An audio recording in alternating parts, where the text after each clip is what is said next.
Welcome to new TV Telugu.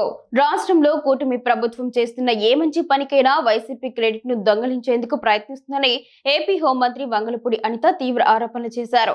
విజయనగరంలో పర్యటించిన ఆమె విలేకరుల సమావేశంలో మాట్లాడారు. కూటమి ప్రభుత్వ హయాంలోనే అభివృద్ధి పనులు వేగంగా జరుగుతున్నాయని స్పష్టం చేశారు.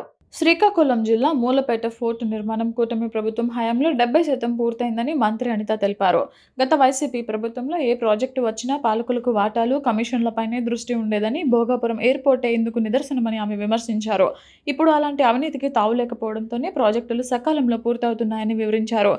ఈ సందర్భంగా అమరావతి రాజధాని అంశాన్ని ప్రస్తావిస్తూ వైసీపీపై ఆమె ప్రశ్నలు సంధించారు. అమరావతిపై కౌన్సిల్లో తీర్మానం ఎందుకు చేయలేదని ప్రశ్నిస్తున్నారని, అసలు అమరావతి రాజధానికి వైసీపీ అనుకూలమా వ్యతిరేకమా స్పష్టంగా చెప్పాలని ఆమె డిమాండ్ చేశారు. కాగా తన పర్యటనలో భాగంగా మంత్రి అనిత విజయనగరం సబ్ జైలు, గ్రామీణ పోలీస్ స్టేషన్ను ఆకస్మికంగా తనిఖీ చేసి అధికారులకు పలు సూచనలు చేశారు.